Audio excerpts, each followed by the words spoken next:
I want to thank all of you for being here, and this is unlike any CBC. Let me just put it this way. I had a CBC forum last year. This CBC forum on statehood, I might add, this CBC forum on statehood is very different. I feel like saying, on your mark, get ready, go. Because that's just how close we are to statehood. The ducks, my friends, are now all in a row. And our panelists have helped get them in a row. So I want to start by thanking those that you will be hearing from directly about statehood, because this has been a team effort. And you need to know what they have done and what needs to be done. Yeah, ducks are in a row and they're very straight. You can't shoot them down. Not this time. So let me begin by saying, well, what do I mean by that? Why am I so sure? As I make this prediction, H.R. 51, I hope you understand what the 51 stands for, will pass the House of Representatives this Congress.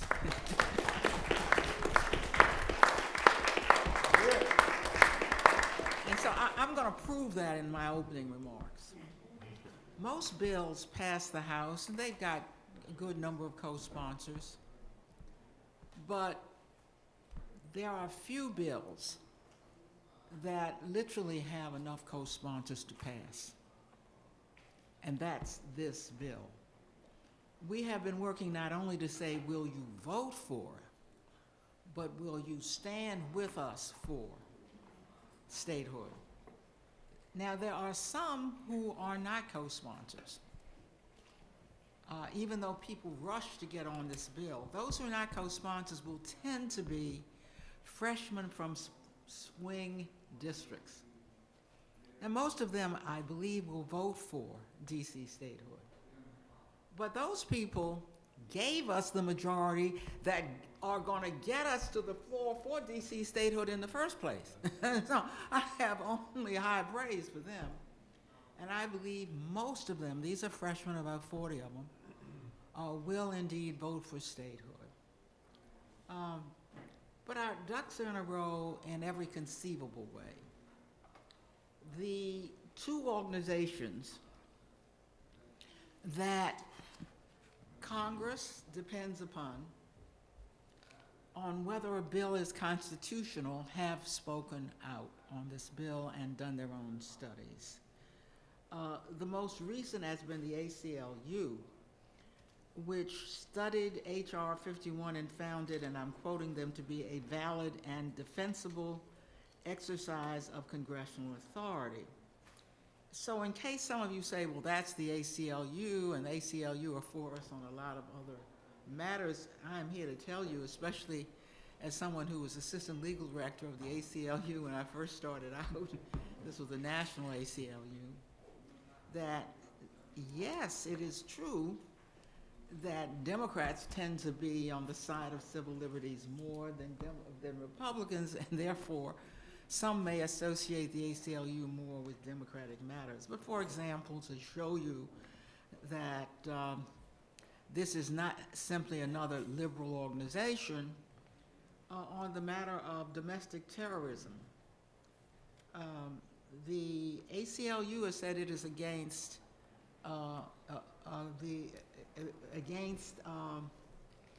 laws against domestic terrorism unless you can show that the law will not interfere with free speech. They opposed the hate crimes law until very recently, until it was amended to show that it did not, you could not show it if an element of what you were trying to show is what somebody said. So it is important to have a constitutional authority like the ACLU on your side, but that's not all we have. We have on our side the Congressional Research Service. then there's no more objective source than that. And they have done a legal analysis and indicated that they believe that this bill is constitutional. So we don't want some fool getting up, or let them try, to say the bill is unconstitutional and we got real authorities to cite in our favor.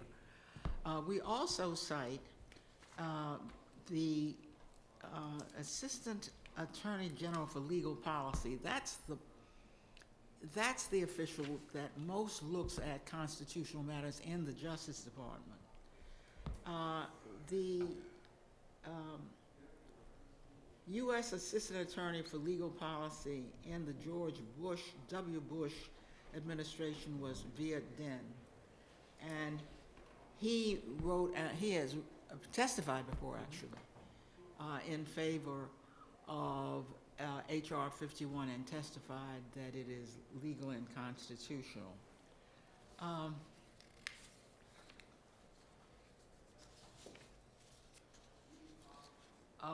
You recognize that yesterday, I'll get to that in a minute. Just let me indicate what is most hopeful about this bill. We're only 9 months into this Congress where Democrats have control. Now, we have had huge numbers of co-sponsors before, but that has special meaning when Democrats control. In the Senate, 2/3 of the Democrats are on the bill. Now, what you will see many more come on the bill when H.R. 51 passes the House. That's the most co-sponsors they have ever had.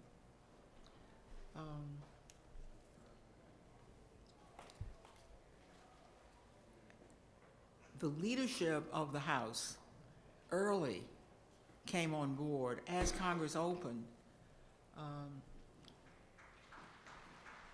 Almost literally as it opened, within the first few days, Nancy Pelosi, the Speaker, issued a very strong statement for D.C. statehood, and the majority leader, the man who's going to get the votes on the floor, who counts the votes, Steny Hoyer, has come out for D.C. statehood. On my website, there's a big picture of him signing the bill as a co-sponsor.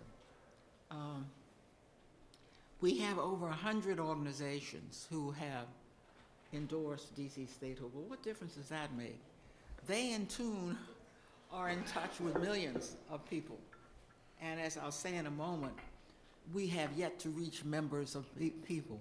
We have reached the House of Representatives. But these people are going to help us bring the Senate. It's 100 of them. I won't go through of them, but they have their own constituencies, and so this becomes something that they support. Then their own members will almost certainly come our way. Public Citizen, Common Cause, Sierra Club, there are 100 of them. Yesterday, Elijah Cummings, who's the chairman of our bill, the Oversight and Reform Bill, in which I also serve, issued the formal statement saying that there will be a hearing, and said who the witnesses were. Now, these witnesses are very important. This is not just a hearing so everybody knows that we're against taxation without representation. This is a jurisdictional hearing. Therefore, the witnesses are those who will carry this matter out if we become a state, and those whose views are relevant to the bill itself. Well, it goes without saying that Muriel Bowser, the mayor of our city, Phil Mendelson, the chairman of the legislative body of the city council, also the chief financial officer. And perhaps our panel will discuss why finances are important. I won't get into that now, but it turns out to be very important in deciding whether a state can support itself. I'll only preface it by saying D.C. had became bankrupt at some point earlier in our history and had to give up some state functions. Well, guess what? You got to pay for every state function if you become a state. Jeffrey DeWitt, who is our chief financial officer, will say whether or not the district can do that, if it had to pay for things that it doesn't have to pay for today. The legislative attorney for the Congressional Research Service, this is the most authoritative reference because they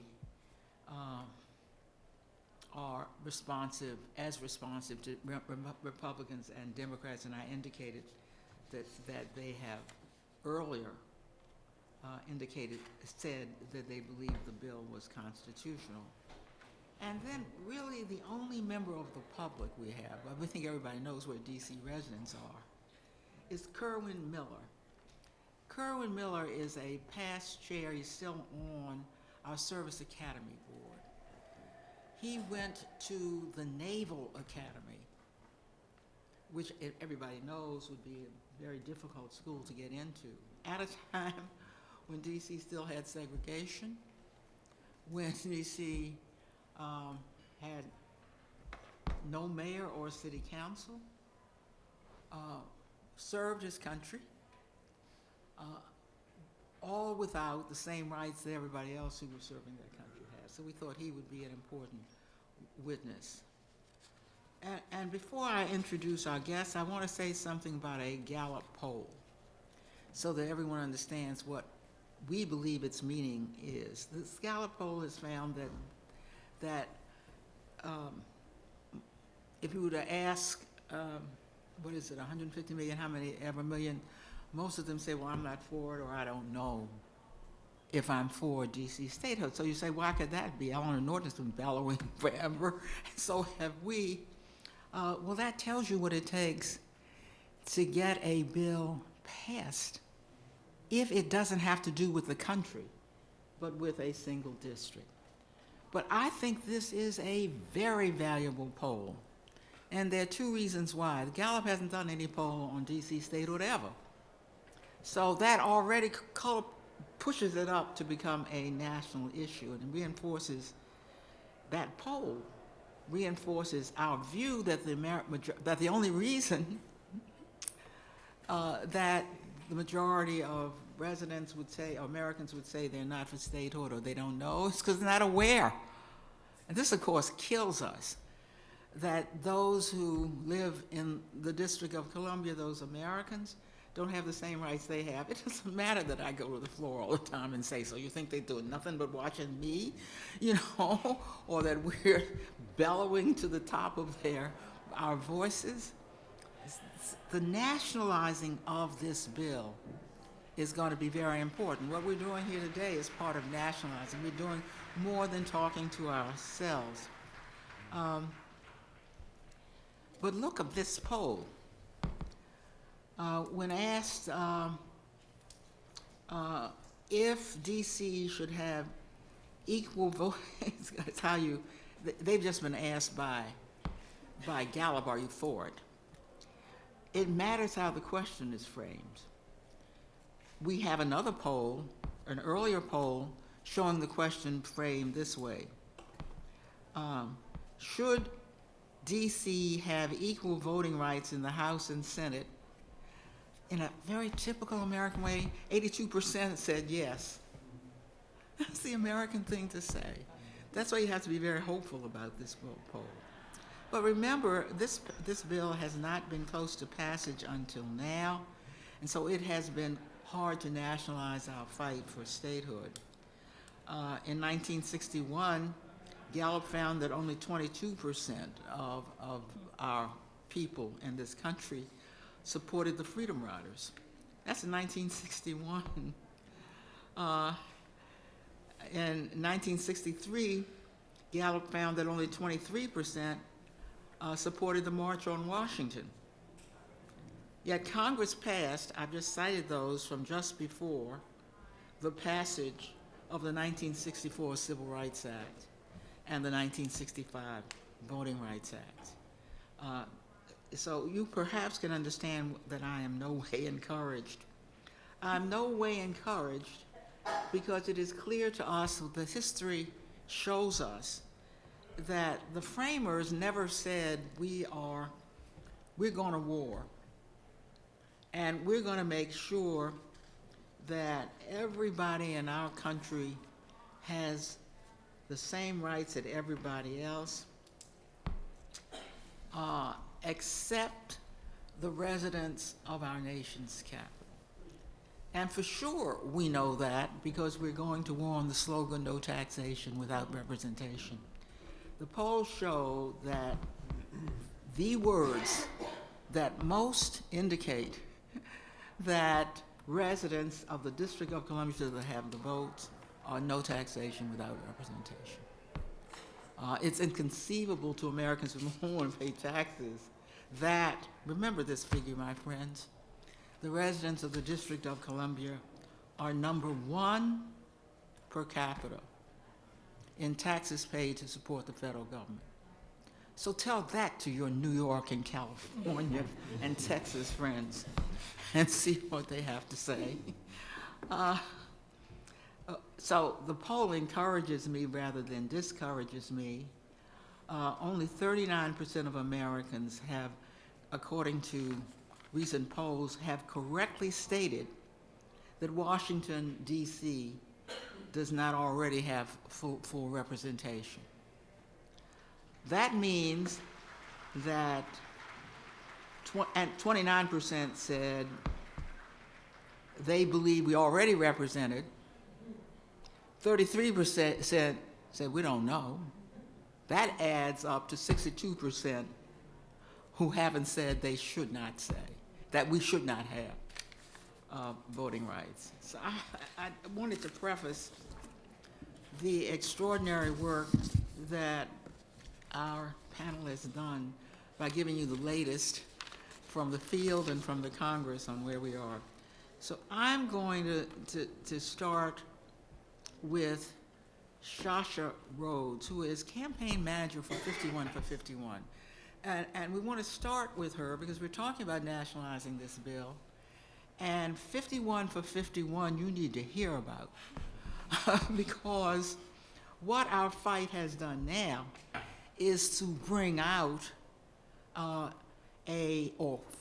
have us create or created for us an organization that is going to be and is already critical for nationalizing HR 51. Thank you, Stasha, for being here, and I give the floor to you.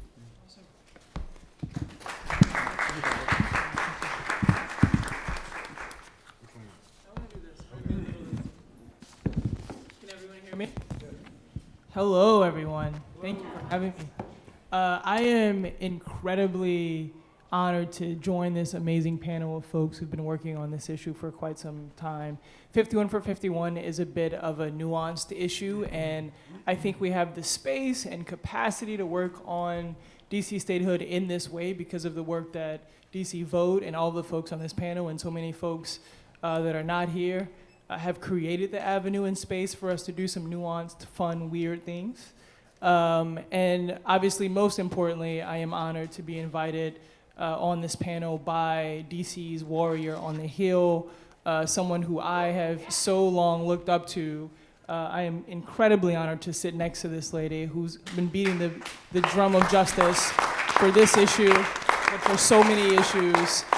Thank you so much, Congresswoman Norton, for having me and for all of your work that you've done on this and just throughout Congress. Thank you so much. So 51 for 51 is a broad-based coalition of organizations and individual advocates fighting for DC to become a state with 51 votes in the Senate. We want DC to be the 51st state with a simple majority vote in the Senate. Our fight is a little bit different than most of the fights that have been happening, I think in 3 main ways. Number one, it is deeply steeped in the belief that the Senate filibuster stands in the way of real change. Not just for this issue, but for gun violence, immigration, and climate change. But absolutely it stands in the way of DC statehood. And so instead of sort of allowing a parliamentary procedure stand in the way of full voting rights for over 700,000 folks, we're saying that we want a simple majority vote in the Senate. There's been incredible momentum happening in the House, and we don't want that to die in the graveyard of the Senate because of Mitch McConnell and his procedural tactics. So this particular campaign focuses on ensuring that we're able to be successful in the Senate. The second way that it's a little bit different is because we are specifically targeting 2020 presidential candidates to not only endorse DC statehood, but to endorse it in this path. We are pushing them to endorse a real path for DC statehood to actually happen.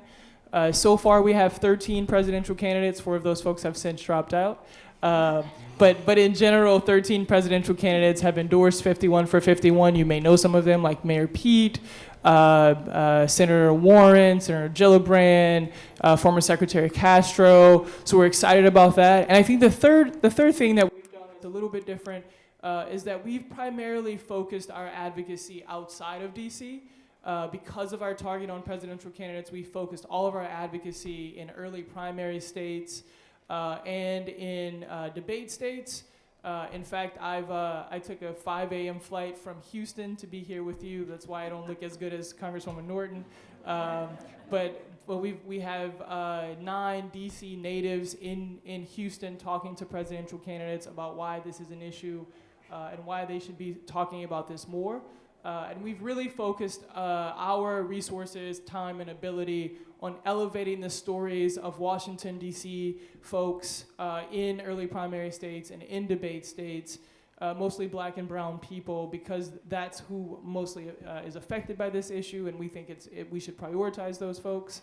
I would say that what we've learned is when we talk about D.C. statehood, in many ways, early on, folks think about Washington and they don't think about DC. So they think of like the White House and they think of Congress and they think of gridlock and corruption and chaos and politicians, but they don't often think about Southeast or Northeast or Southwest and the folks that actually live here and were born and raised here in Washington, DC. And so it's been my great pleasure to uplift the voices and stories of those folks. And when they learn about those stories, then they are incredibly moved and wonder why DC residents don't have representation in Congress.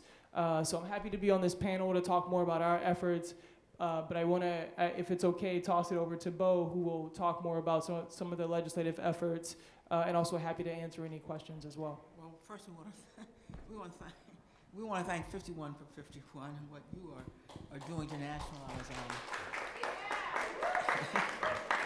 our struggle, and you were right to throw it over to Bo, because the grassroots work on the ground to make sure we bring DC into the fold has long been done by DC voters that has put extraordinary new thinking into this struggle. So I'm pleased to introduce Bo Schuffner, who's the Executive Director of DC Vote. Thank you very much. Thank you. Is this working? Hey, there we go. I have to start, obviously, echoing Stasha and thanking our host for the day and the person who put this together. I keep saying that she has achieved one of my life goals in that she was named a badass woman of Washington. And that's just a title that I will never come close to getting, so I am honored to be on any panel that includes somebody who has that title, and especially one who does such an amazing job in the work that we are on and representing us in Congress. I want to back us up just a little bit and talk about sort of how we got to where we are right now, because I think it's important to know the work and the effort that has gone into getting us to all of the historic things that the Congresswoman was speaking of and sets us and frames us for where do we go from here. So the effort for statehood and the effort for voting rights is 218 years old. This is not a new fight. It has been going on since the Origin Act in 1801, and there have been waves and waves of energy and excitement and involvement in these fights over the years. The most recent wave began really in 2016 when the mayor and the council and the Statehood Commission put together the ballot initiative that if you're a DC resident, you're familiar with, on the ballot demanding statehood. And it is the first step is the process to become a state. That went to the ballot in 2016, along with a relatively significant presidential election and some Senate elections that we thought were going to go drastically different on that evening than they actually went. I like to say it was a great night for statehood because we had the biggest turnout in DC history that night, and we voted 86% in favor of statehood. It was a horrible night in every other aspect as it relates to freedom, equality, every other issue that any of us care about. That actually set us on a path, though, of really examining what did we need to do to move the ball forward. The conventional wisdom at the time was if we just ask and we get a supportive administration and a supportive Congress, it'll just happen. And I'm struck over day after doing this work that may not have been true, and that what happened on the night in November in 2016 actually set us on a stronger path, because it made us take a really deep, hard look at the statehood movement, at the voting rights movement, and what do we need to accomplish in order to be successful. And then the chairman of the council actually echoed that effort and echoed that sentiment and basically said, we don't have a plan, we need a plan. How do we achieve statehood? And so DC Vote, working with, I see Free DC, and I know other groups are here as well, who have been working on statehood for years, sat down and developed a strategic plan of how do we move forward on statehood. We really sort of identified 3 areas. We needed to grow power, we needed to grow awareness, and we needed to grow support among elected officials.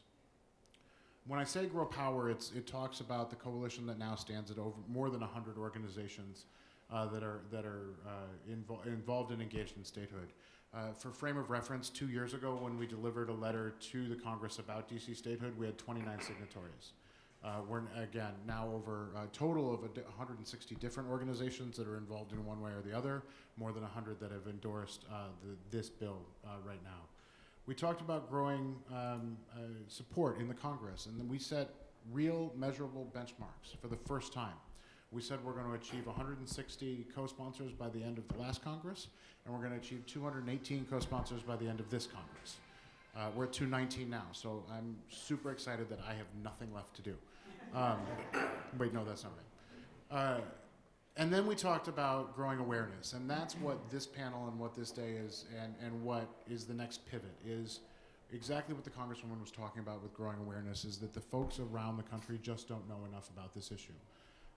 And we have been engaged in, we're still actually right now, presently in the middle of doing educational telephone calls into districts across the country. We have 20 targeted districts that we've identified where we're teaching people over the phone about statehood and then getting them to call their elected officials. We've generated 3,900 phone calls back into district offices of elected officials with the messages of supporting statehood. We've been on the ground canvassing in 7 different states over the last 2 years. We've attended conferences, and that's the effort that needs to happen next, and it's why it's tied together with growing the power of working with organizations like Leadership Conference on Civil Rights, 51 for 51, ACLU.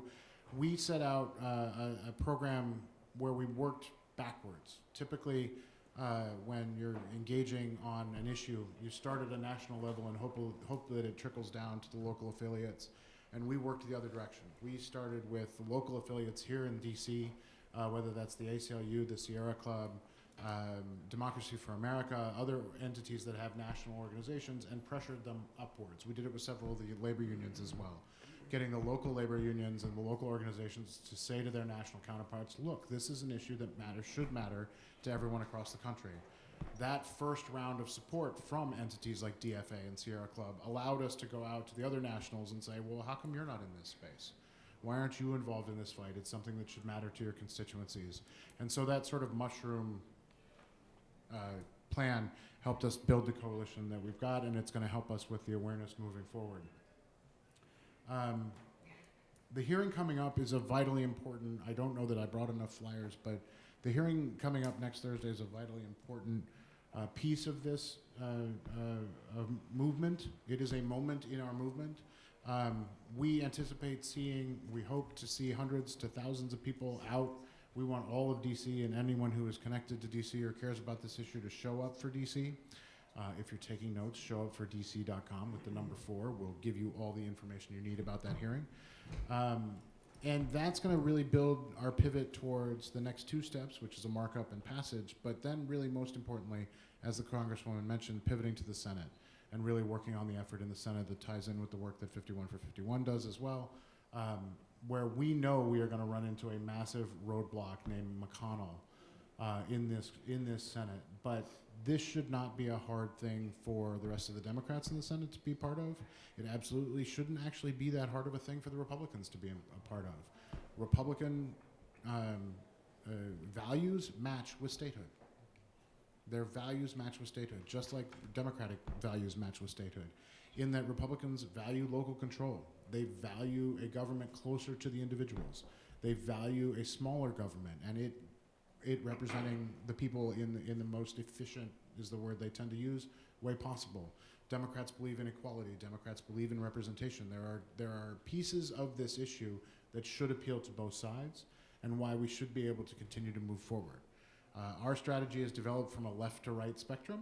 We take a lot of our lessons from the marriage movement and how we move across the political spectrum, and we're going to finish locking down the rest of the Democratic caucus in both the Senate and the House, and then we will move forward and how do we break the logjam and get across the aisle. So that's the work that we've been engaged in and going on. I don't want to take a ton of time in case there's questions, so I'm going to hand it back, Congresswoman, to my favorite badass woman of Washington.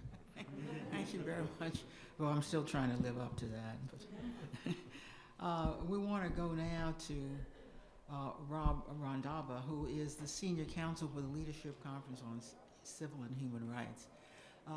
This is one of the now more than 100 organizations which have endorsed our bill.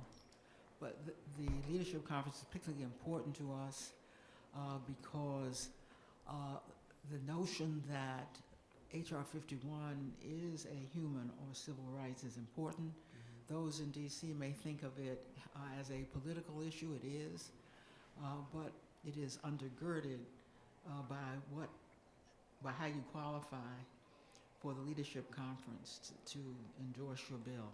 Rob, I want to pass it to you.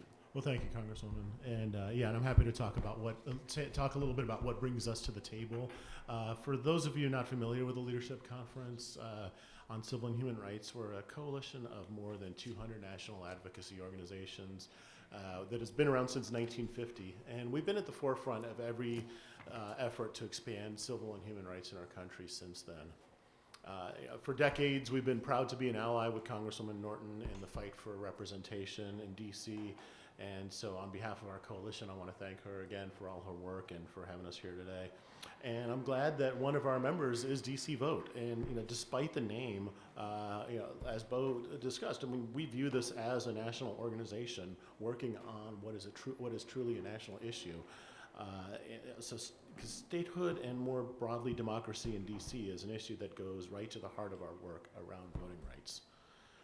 Despite all the progress we've made, what we've witnessed in our country, when it comes to guaranteeing the right to vote, there's a lot more that needs to be done across the board. I mean, to strengthen the Voting Rights Act, to end voter suppression, and to make it easier for voters to register and make truly informed decisions. And to that end, we're putting a lot of effort into passing H.R. 1, the For the People Act, and that's something that still needs to move forward in the Senate. But even if that does pass, for DC residents, one thing remains painfully clear. The right to vote is meaningless if you can't use it to put anyone in office who represents you. I've been living in the district myself for about 20 years, and every time I go in, to vote, I mean, I give credit to the Board of Elections. I mean, they do a good job of running elections here in DC, but it still has the feel of like I'm voting in a mock election, like we used to do in junior high or something like that. It's just that knowing that a lot of these votes are not going to count for anything, and until DC residents have a vote in Congress, the efforts of the civil rights community to give people the right to vote, to have that vote counted, and to have that vote actually count for something is going to remain incomplete. And it's going to continue dogging us as a nation because we can't promote democracy and respect for human rights in other parts of the world when we can't even guarantee it in our own home. They say charity begins at home, but democracy begins there too. So we're really glad about this hearing next week.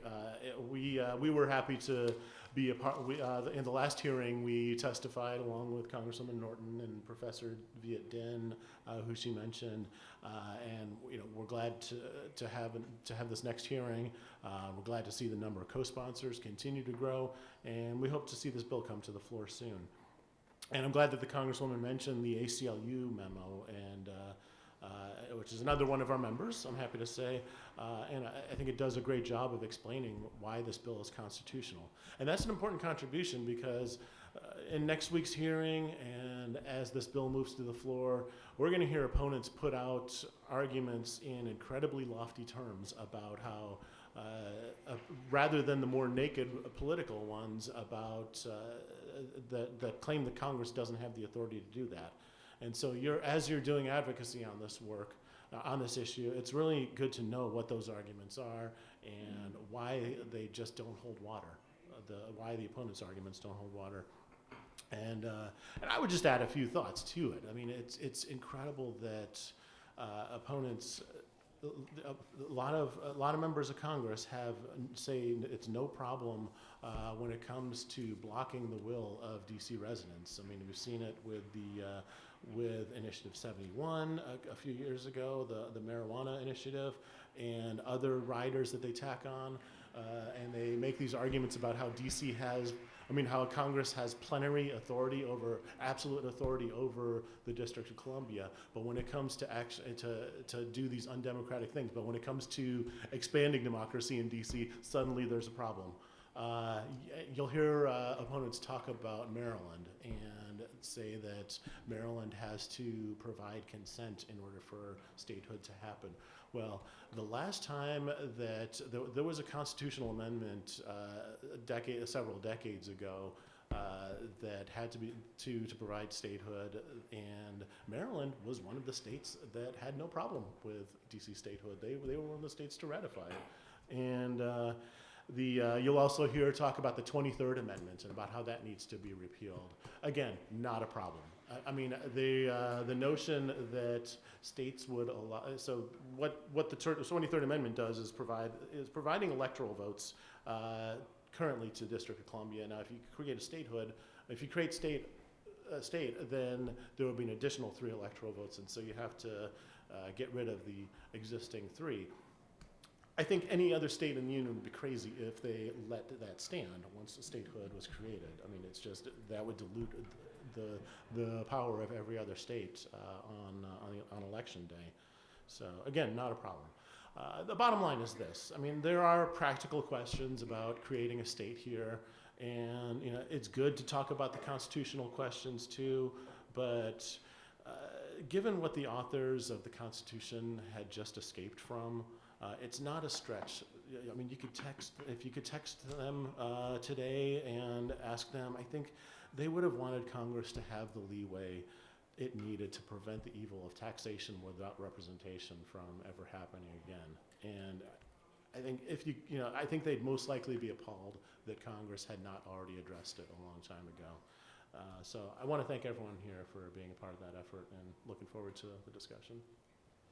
Thank you very much, Rob. I just want to thank Rob because he added something that perhaps I should have raised, H.R. 1. This bill, which was the first bill we introduced, is a kind of cosmic bill, and the ways in which we still don't have full democracy in this country. Gerrymandering, it's got many dozens of ways to improve our democracy. Well, H.R. 1 includes the findings for DC statehood. Instead of saying H.R. 51, it lays out the findings in the bill as to why the district should become the 51st state. No, pay taxes without representation, all of the points that add up to why we should become a state. And the Senate did not do this cosmic H.R. 1. They chose only one issue, which was disenfranchisement. And under that, they put 3 bills. Voting Rights Act, that is still pending for the southern states. They want automatic national registration so that everybody gets registered automatically, and they talk about how they want to do. That's a second. And there's only one other, and that is the Voting Rights Act. So that's what the Senate bill would have done. On the 23rd Amendment, thank you for bringing that up. That at the time when we got the right to vote for president is when the 23rd Amendment was added to the Constitution. And Rob is right about the quickest thing that the Congress has ever done will be the bill that says eliminate the 23rd Amendment, because that would give us 6 votes instead of 3 for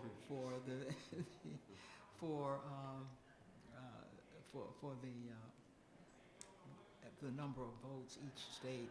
We only got 3. If we're a state, we'll still have only 3, but nobody wants us, even we, to have 6.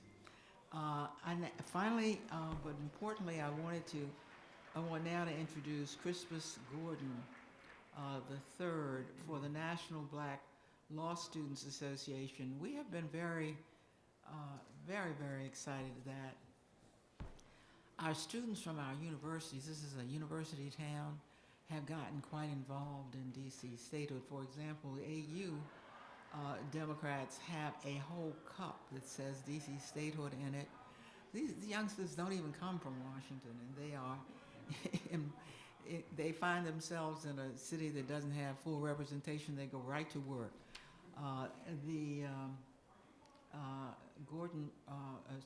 Crispus Gordon is the National Attorney General of the National Black Law Students Association. I'm pleased to introduce him now. Well, thank you, Congresswoman Norton, for the work that you've been doing on Capitol Hill. You've been fighting for this ever since you got to the Congress, and just appreciate all the work you've done. And thank you for extending the invitation to us to participate on this panel. I believe this is actually the, can you all hear me? This is actually the first time our organization has had an opportunity to actually sit on a panel ever during CBC week. So I'm thrilled that the first time it occurs is for DC Statehood. This is, NBOLSA is the epitome of nationalizing the issue behind DC Statehood. We're a national organization with chapters across the nation, as well as in Canada and the Commonwealth of Puerto Rico. So it's important that we have individuals from across the nation informed and aware of what's going on here in DC and supportive. So it was really important for us to sign on to endorse HR 51, and we're thrilled to. Excuse me a minute. Do you hear this? Oh, that's the next time. That was a television. All right.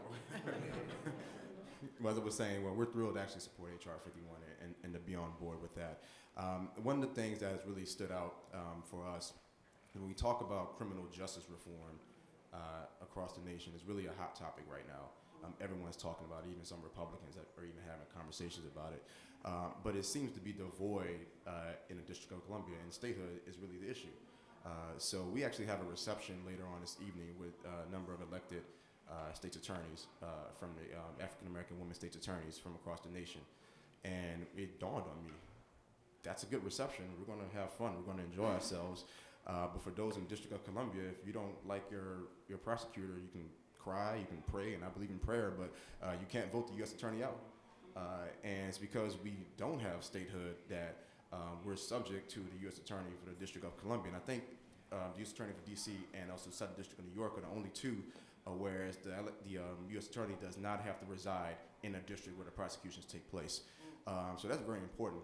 You cannot have someone in Prince George's County living in Montgomery County prosecuting someone in Capitol Heights. It just wouldn't work out.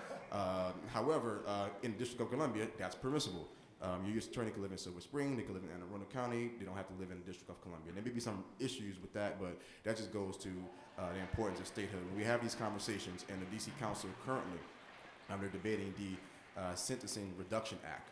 The U.S. Attorney for the District of Columbia had some issues with that. Some misleading things she said, had come back and said she was sorry. But that's all she has to do is say she's sorry. And if this was anywhere else, trust me, there would be an effort to either remove that person or in the next election, because you can exercise that vote in a state, you would vote that person out. And unfortunately, that's devoid of individuals here in the District of Columbia. We've actually had experiences where the laws have been overturned. I've been fortunate to have served as a member of Chairman Mendelson's staff a number of years ago. So I was very familiar when the government shut down in 2013, and there was this fear about what was going to happen. And when I told my mother about it, my mother was very, well educated. She was a school principal. She was like, "Well, how could that happen?" I'm like, "Well, here's the relationship between D.C. and Congress," and she was just flabbergasted. So it's important for us to continue to educate our members of our organizations. A lot of the organizations meet here in DC for conventions. We're here during CBC week. I'm a member of NABALSA. I'm also a member of Alpha Phi Alpha Fraternity. I should be having conversations with my frat brothers. All the sororities should be having conversations with their sorors. All the other organizations, National Baptist Convention, all the religious organizations, when we talk about voting, we talk about advocacy, it's important for us to connect with those organizations and continue to push that message forward. So I don't want to take up any more time. I just want to give a few introductory remarks, and I know we have a robust discussion on the agenda. Once again, Congresswoman Norton, thank you for affording us this opportunity to speak on DC statehood. It's an important issue. Well, thank you, Christmas Gordon. And I wish our staff has the microphones. Ms. Gordon, I appreciate you bringing up the U.S. Attorney for the District of Columbia. That we're on a two-track system. One is DC statehood, where you could either have your elected or you'd have an appointed DA. But I'm trying to get some things that we could get simply to complete home rule. And one thing we could get is an elected DA. And that's an example of the kinds of things that you can get even while you're trying to get statehood, because Congress could pass a bill to make that happen. This has become increasingly urgent. I had a town meeting of the LGBTQ community where people are being attacked and killed. And I wrote a letter to the U.S. Attorney. And I never heard back. I wrote another letter to embarrass her. So I wouldn't have had to write to a DA, or if I did, he'd salute and come back and say what he was going to do. So you want your law enforcement to be responsive to you. And Mr. Gordon, I thank you for raising that. Now it's really time to hear from you about either what you think about DC statehood, but particularly any questions. Who has the microphone? I have it. Any questions that you may have for our panel? Okay, my name is Joyce Robinson Paul, and I'm a member of the DC Statehood Green Party.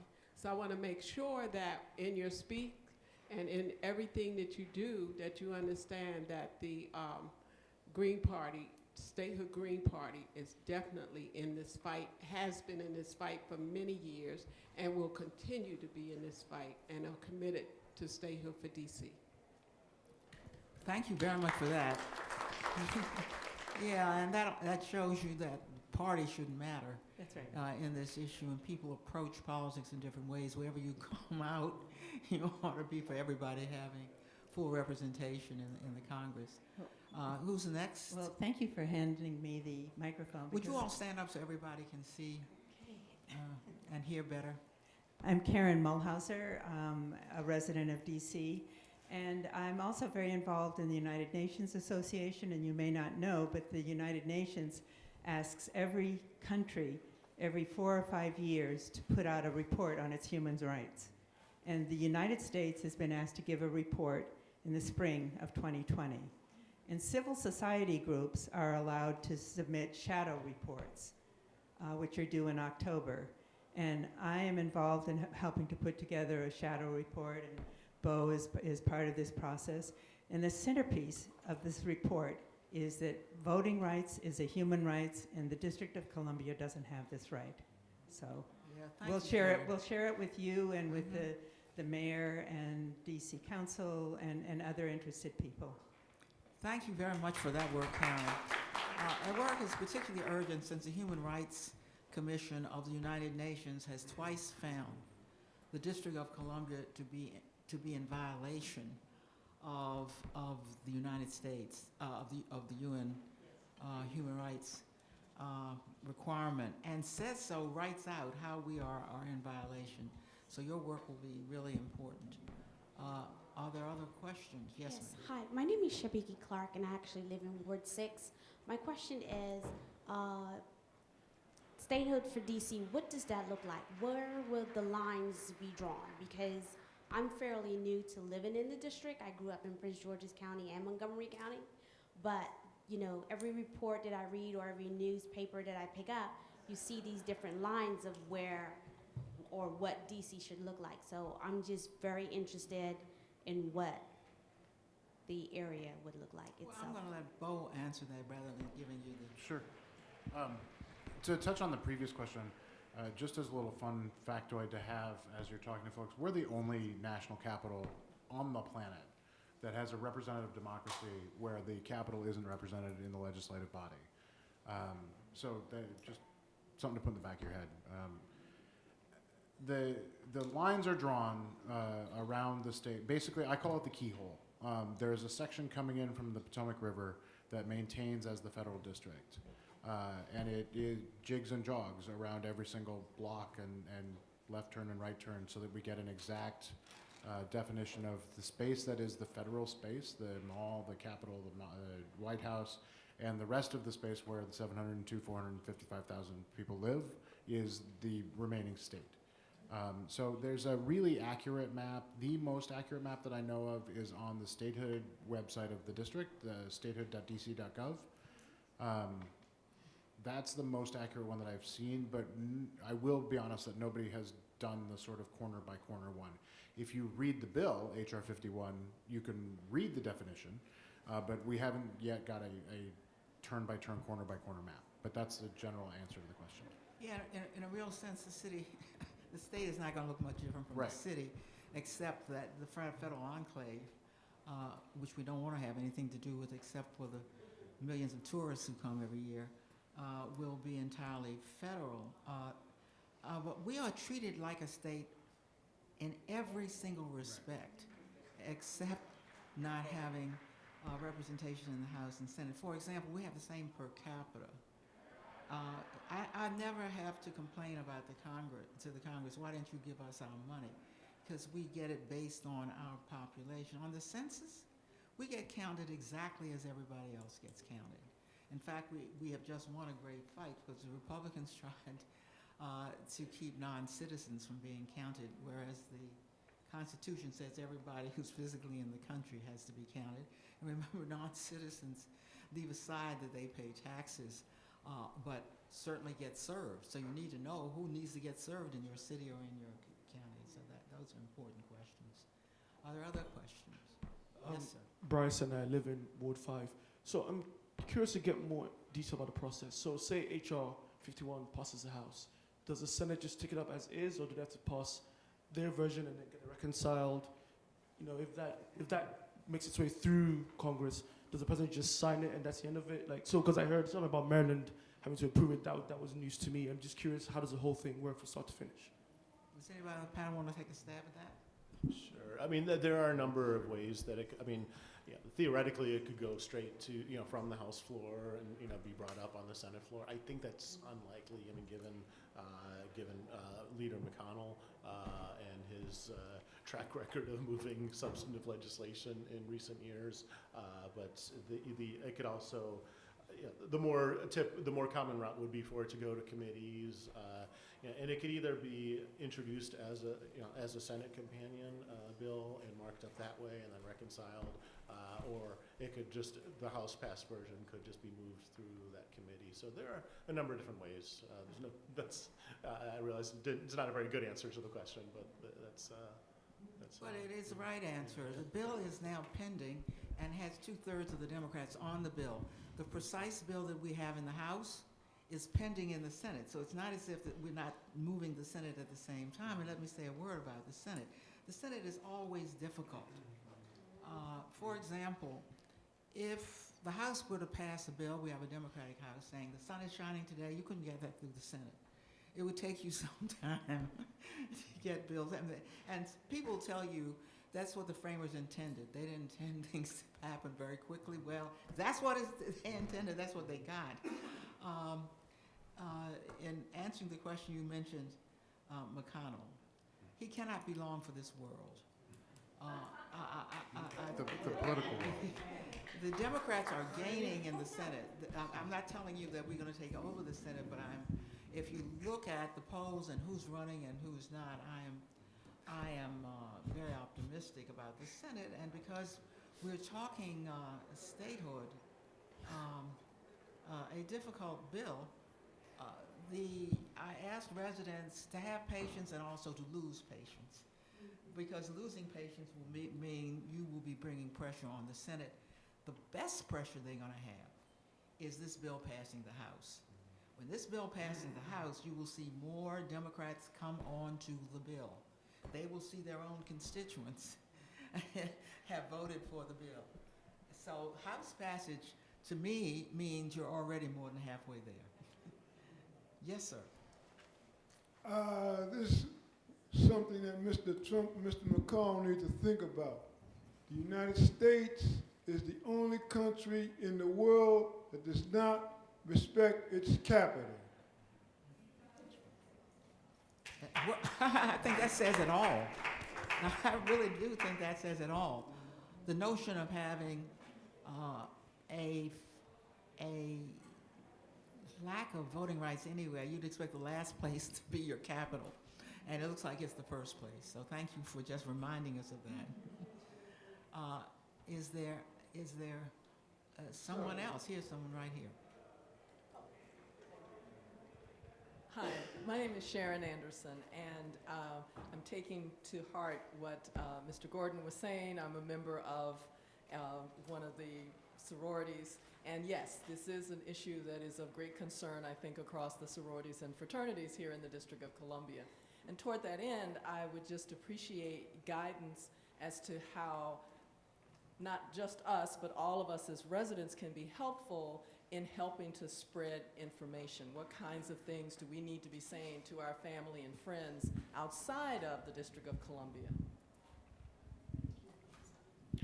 Boy, you want to speak to that? Yes, please. Literally the most important piece to this effort is the folks in the district connecting with people who live elsewhere.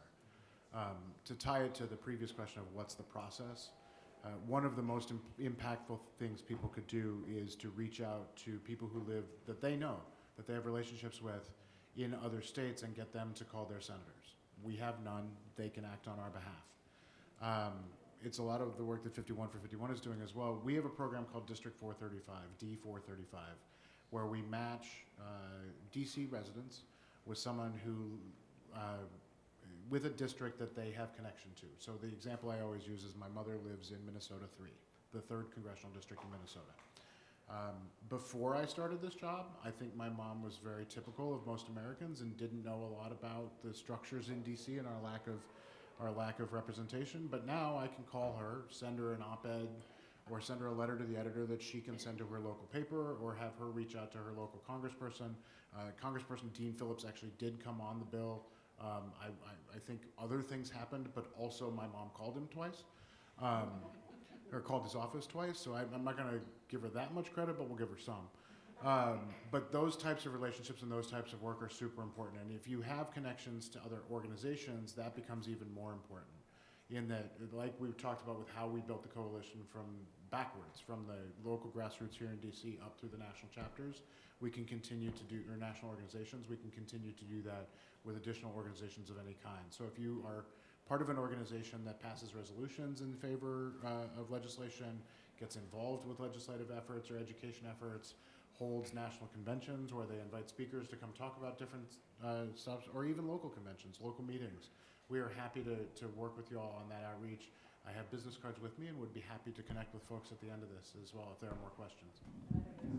There's another answer here as well.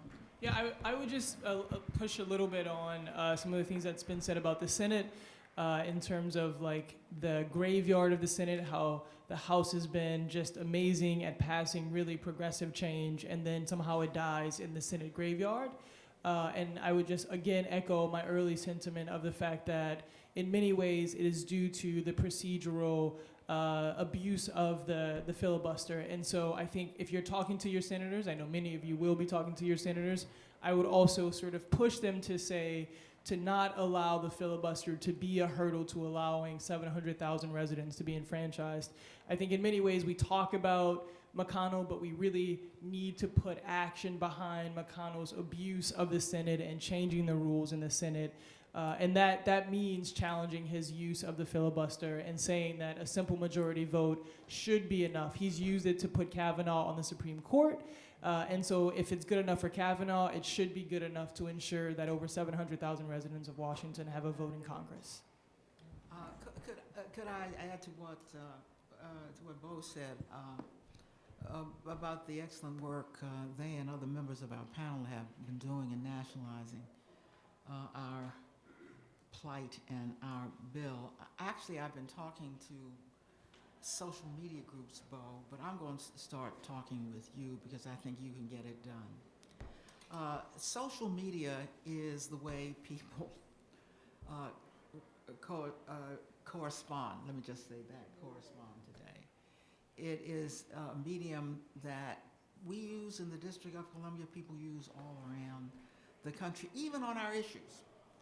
But what we lack is a coordinated response. And Bo, I'd like to meet with you on this. All right. The way in which it should work is, let us say that twice a week there was a message we wanted to get out. The way we do now is whoever we're talking to, without talking to each other or one another, that message goes out. I have been tweeting every day, for example, on when our bill hearing is coming. And of course, lots of people come on to that. Let's take, for example, I would ask Bo to get a group of half a dozen people who would be responsible for sitting together to find out what was the message for the day. Now, if there was one message for the day instead of 100 messages coming on DC statehood, then that would be a stronger way to focus people on what Bo says they should be doing, reaching out to people, etc. And this one message would be coming, and people will be looking for what is the message, because the message is coming. I'm making this up on Monday and Thursday. I wonder what the message is going to be today. But it would be greater coordination in using what is the most important ways to reach people in America and the world today, and that is social media. Did you want to say something like that? I do. I 100% accept that challenge, and I look forward to working on it for sure. In fact, I failed to mention in my remarks, we have established a national statehood table that has started to meet monthly, and we will, from there, develop subgroups, communications being one of them. What is the National Statehood Table? The National Statehood Table is a coalition. The coalition of organizations that are now endorsing the bill are actually coming together to meet and set actions for the future. So it's not, we said, great, thank you so much for signing the bill. Thank you so much for endorsing the bill. What else? What else can you help us accomplish? What else can your organization get involved with? And what else are you willing to contribute to the movement for statehood? So that table will continue to grow and meet, and we will develop from there, I think, is the perfect spot to develop the messaging calendar that you're talking about. Wonderful. See, it's going to be done. When Bo says he's going to do it, it's going to get done. Who's next? Congressman, may I jump in, Congressman? Please do.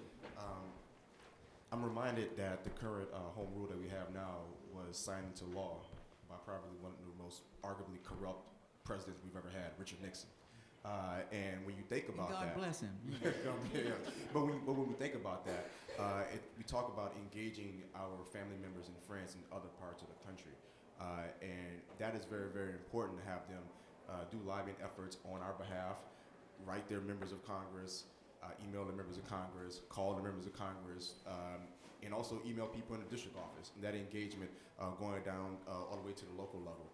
when I think about decriminalization of marijuana and how DC residents passed that and the Congress said, oh, well, you know, maybe not. Other states, both conservative and more libertarian and liberal, passed it. Alaska did the same thing. Colorado did it. And when you inform people in other parts of the country, I think it's our obligation to do so, that we don't have the same ability that the other person has just because I live within the confines of Eastern Avenue. Yeah, thank you for those remarks. Yes, sir. Hi, good afternoon. My name is Gavin Ware. I'm a resident of Ward 7, and I've been in the district, I want to say about 10 years now, working in the district about 11. So my question is, as a educator and nonprofit worker, I have seen education, homelessness, and gentrification really affect our area in various ways. And my question is, will our statehood allow us to address those issues, and what other additional advantages will statehood give us once we get our statehood for named and unnamed issues? You raise education? Yes, I work in education. Now, I know why you do, because that's such a penultimate top of the line issue. But it is, I'm glad you raised it, because I want to distinguish between federal issues and DC issues. DC, by the way, has almost $3 billion surplus, and residents are on them to put that money into schools. And of course, they have full control of their schools. So that's what you already have. Statehood wouldn't give you that because you already have it, but statehood would give you the right to have 2 senators and a representative. So you may say, well, you know, you only got 700,000 people here. Listen to me. There are 7 states that have less than 1 million, and they all have 2 senators too.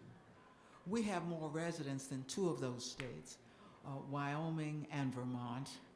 We're well within our rights to have those senators. And of course, importantly, if we were a state, the Congress would not be intervening in your business, sometimes in very dangerous ways. Even in the minority, but with a lot of fighting, I have had to keep the Republicans from eliminating, that is wiping out, every single gun safety law in the District of Columbia. I've gotten rid of every single rider, even in the minority. But again, this is a big fight. It really should not be part of my agenda. It's DC laws. But 2 of them remain on marijuana possession. 10 states have already legalized marijuana. The district, they have kept full legalization from coming. They tried to keep possession, but we found a flaw in the way that was worded. And so you can possess 2 ounces, I believe it is, of marijuana, but you can't sell it. You can't raise taxes from it, but you can do that in the 10 other states. Abortion is the other one. We've never been able to get that so-called rider off of our appropriation. Why should our appropriation? It doesn't have any federal money in it. Why should it come to the House and the Senate in the first place? Well, it comes only for one reason, to see whether anyone wants to nullify any of our laws. The other favorite is abortion rights. About 20 states grant abortion rights, but they have to pay for poor people, that's for poor people, to have abortion rights. So they pay for it themselves, and district wants to pay for it as well, because it's a constitutional right, as you know, and it has not been able to do so because that abortion one and the marijuana one have been on us. By the way, because the House is now in Democratic control, I have gotten those off of the House bill. We haven't had the final bill pass the Senate yet, so let's see if we're able to keep it off. The House is the worst villain. That's why I have some hope that we'll keep at least one of those off. You want to say something on that stuff? I want to say like 2 seconds, because and Bo has something to say, and then someone in the back. I would just say that like the work that Congresswoman Norton has been able to do without having a vote in Congress is magic, right? And so like that's incredible, and it's only because she's remarkable. Imagine, yeah, but right, that word. But imagine if she had a vote and a say. And that her voice actually had a vote to sort of change some of those things. And I think in many of those issues, aside from the things that she's mentioned, you actually get a vote in that. And I think that really changes the dynamics for a number of those things. Well, I'm sorry. That was great. I don't think you can understate the importance of having 2 additional advocates in the Congress and the United States Senate. As it relates to all of the issues you're asking about, while there is clear differences between what will be state policy and what will be federal policy, or what is federal policy, there is federal spending in every single one of those areas. And while the Congresswoman does a phenomenal job advocating for federal spending for the district, having 2 additional advocates can only strengthen those numbers and that support. Additionally, having the ability to completely control in the education realm, having a voucher program thrust upon us by the Congress has impacted our public school system in ways that we didn't necessarily, as a local people, decide to do. There are numerous instances of that type of interference that impacts the programs that you are concerned about. I just want to say one more thing, and I promise, in the back.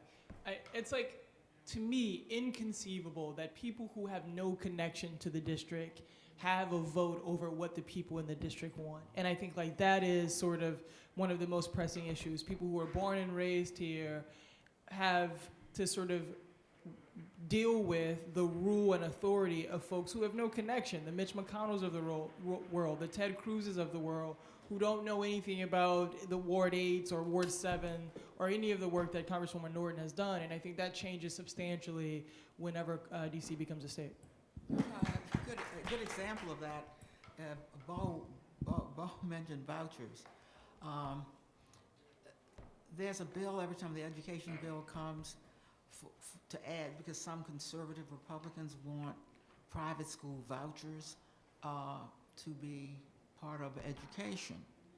The Republican House votes it down every single time, and yet the district is the only jurisdiction in the United States that has private school vouchers. I do not believe we pay for them, but we don't want private school vouchers. We have the largest alternative school system, alternative public school system in the country. So the voucher notion is an example of how they can just do to you what they want to do to you, even if the majority of your people don't want it done. I do want to indicate this. This morning I voted on the House floor on 3 matters. They were amendment matters. And how did that happen? You know, you can't come to the House and say, well, I guess I got to wait. Yeah, you got to wait. But you've got to find everything you can possibly do. Well, you know that I vote in committee and the chair of a subcommittee now. And the delegate has always been able to vote in committee, but not on the House floor. When I came to Congress, I went to Tom Foley, who was the Speaker of the House then. For that brief moment, we who are Democrats controlled the House. And I said, look, I vote in committee. The committees were created not by the Constitution, but by the House itself. Since you created the committees and the Committee of the Whole, where many votes were taken, mostly on amendments, I asked the House to use its power to give me the vote in the Committee of the Whole on the House floor, which is another authorized committee, just albeit of the House, on the floor. Well, now Tom Foley was a Democrat, and he's for us. He said, well, I'm sorry, I'm going to have to send that one to outside counsel. He sent it to outside counsel. They looked at it and reported back, we see no constitutional impediment to that. And for that first Congress, when I first came, I did vote.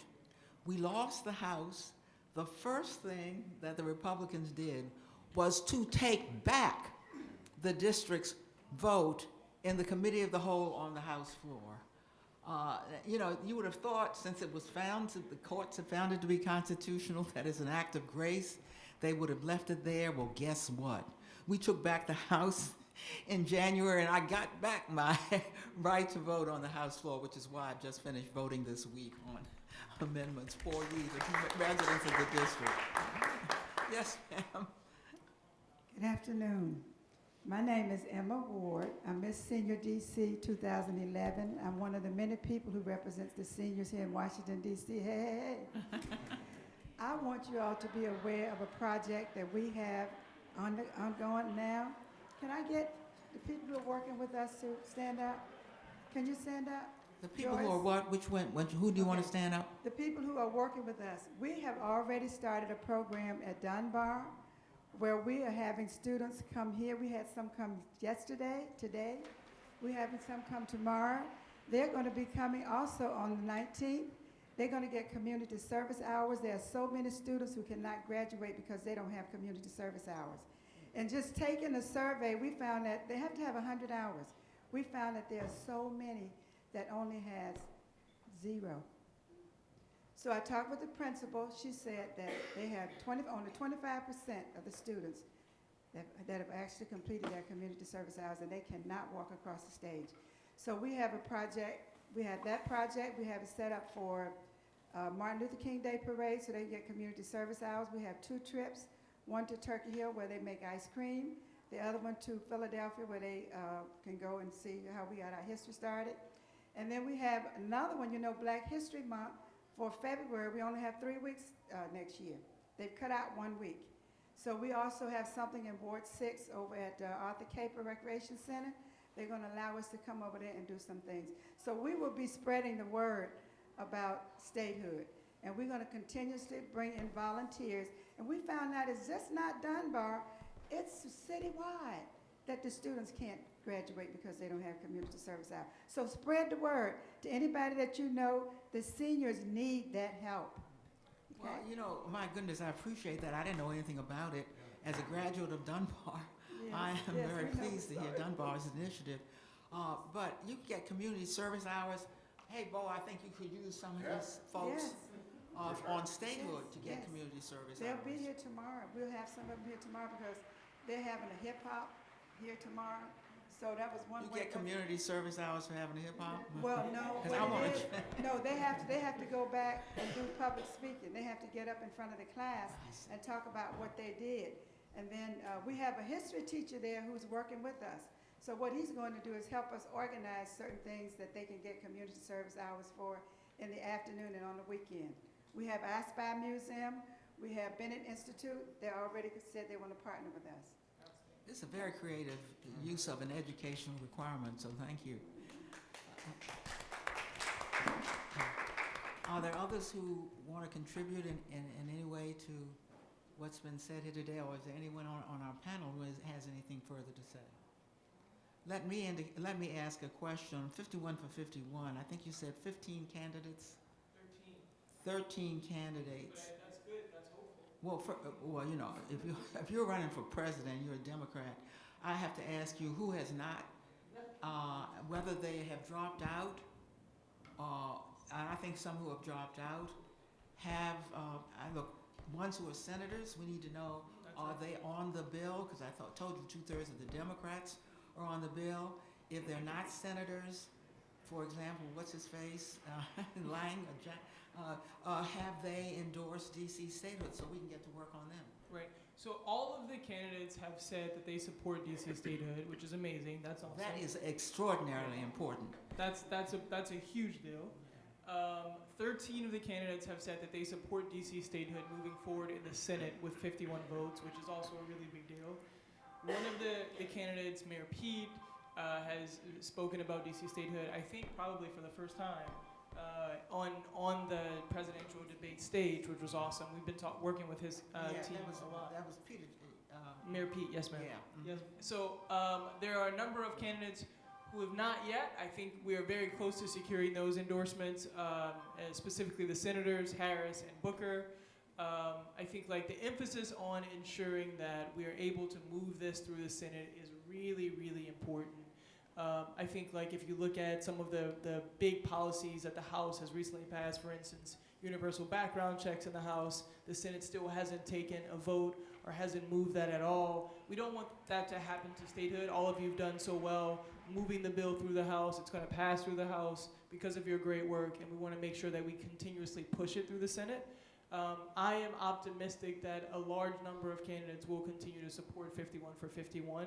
We've only received one no, and that's Michael Bennett of Colorado, so I want to make sure I say that. Is he still in the race? Yeah, but give him a day or two and he won't be in the race. but we are still working with Harris, Booker, Beto, and Biden, who we believe at some point will go ahead and support us as well. Well, that's important to have those names: Harris, Booker, Beto, and Biden. Biden, my Lord, he was. I think we all have to get to work on them. No, I mean, I'm not sure what we want them to do. Do we want them? These are not senators. I'm just very surprised. It shows you that a lot of this has to do with getting the word out. I mean, I am shocked that Harris, she's from California. She went to Howard too. Yeah. Somebody hasn't gotten to her yet. She just hasn't gotten the word. And Bo and I are going to be meeting on doing this social media thing so she can't avoid it. Booker from New Jersey, give me a break.